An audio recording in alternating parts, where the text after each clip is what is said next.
السلام علیکم ناظرین۔ اندھیری رات، خاموش سمندر اور خلیج عمان کے گہرے پانیوں میں آہستہ آہستہ آگے بڑھتا ہوا ایک دیو کامت جہاز۔ بظاہر یہ صرف ایک بحری جہاز ہے، مگر دفاعی ماہرین کے مطابق اس وقت خلیج کی جنگ میں سب سے خطرناک کھلاڑی شاید یہی ہے، کیونکہ اس جہاز پر نہ تو توپیں گرجتی ہیں اور نہ میزائل فائر ہوتے ہیں۔ اس کے باوجود یہ پورے خطے کی جنگی منظرنامے کو بدلنے کی صلاحیت رکھتا ہے، اس لیے اسے خلیجی جنگ کا خاموش کھلاڑی بھی کہا جا رہا ہے۔ یہاں سوال پیدا ہوتا ہے کہ یہ خطرناک کھلاڑی ہے کون، کس کے اشاروں پہ کام کرتا ہے اور کیا کام کرتا ہے؟ ان سوالات کے جواب سے پہلے خلیج جنگ کی صورتحال کو ذرا باریکی سے سمجھتے ہیں۔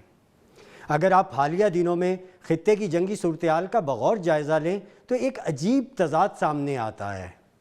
اہم امریکی فوجی تنصیبات، radar systems, fuel supply lines اور حساس اہداف پر ہونے والے ایران کے حملے حیران کن حد تک درست دکھائی دیتے ہیں۔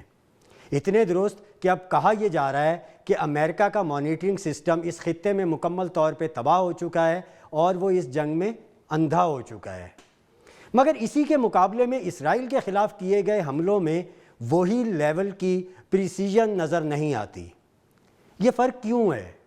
یہ سوال جو ہے یہ صرف عوام نہیں پوچھ رہے، بلکہ عالمی دفاعی ماہرین بھی اس معمے پر غور کر رہے ہیں، اور کئی ماہرین کی نظریں جا کر رکتی ہیں خلیج عمان میں موجود اس خاموش کھلاڑی پر، چین کے ایک خاص جہاز پر۔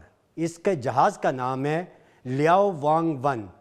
یہ کوئی عام بحری جہاز نہیں ہے، بلکہ چین کے انتہائی خفیہ اور جدید یون وانگ سپیس ٹریکنگ فلیٹ کا حصہ ہے۔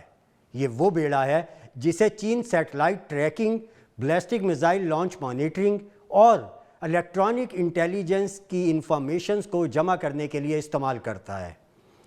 بنیادی طور پہ اس پروگرام کی بنیاد جو ہے وہ چین نے 1970 کی دہائی میں رکھی تھی، جب سر جنگ اپنے عروج پر تھی۔ اس وقت چین کا مقصد تھا امریکہ اور سوویت یونین کی خلائی سرگرمیوں پر نظر رکھنا، لیکن وقت کے ساتھ ساتھ یہ ٹیکنالوجی صرف نگرانی کی حد تک محدود نہیں رہی۔ آج یہ نظام جدید جنگ کا مرکزی ستون بن چکا ہے۔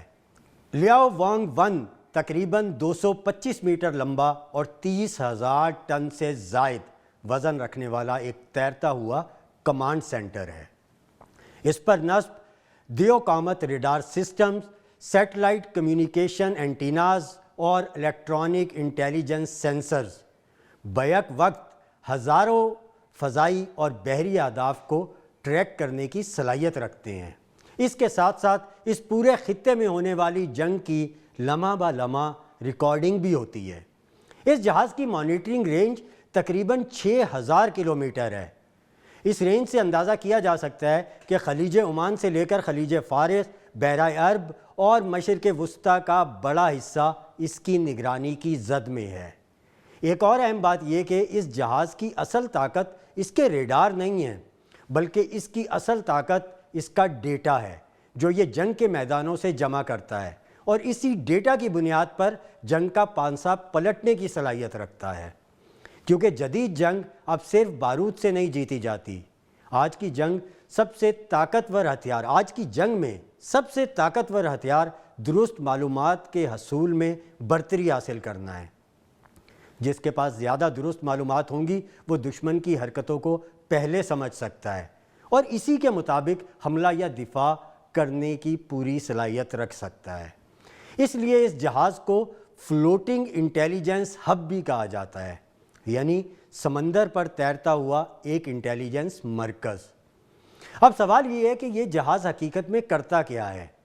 یہ جہاز سیٹلائٹ سے ریئل ٹائم ڈیٹا حاصل کرتا ہے، بیلسٹک میزائل لانچز کو ٹریک کرتا ہے، امریکی اور اتحادی افواج کی معمولی سے معمولی نقل و حرکت کو بھی قریب سے مانیٹر کرتا ہے، اور فضائی و بحری اہداف کی انتہائی درست جغرافیائی پوزیشن فراہم کرتا ہے۔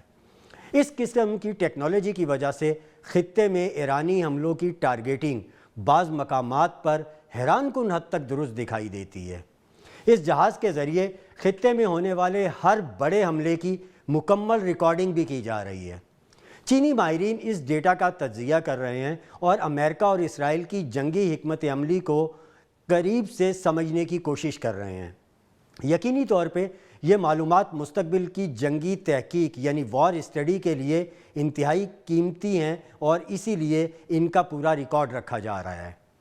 یہاں ایک نہایت اہم حقیقت کو بھی سمجھنا بہت ضروری ہے۔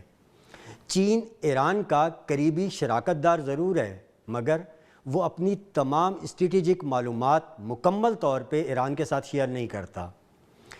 بیجنگ ایران کو صرف محدود معلومات فراہم کرتا ہے، صرف اتنی کہ امریکہ کو ایک واضح پیغام دیا جا سکے۔ پیغام یہ کہ ہم تمہیں دیکھ رہے ہیں، تمہیں ہدف بنوا بھی سکتے ہیں اور بنا بھی سکتے ہیں۔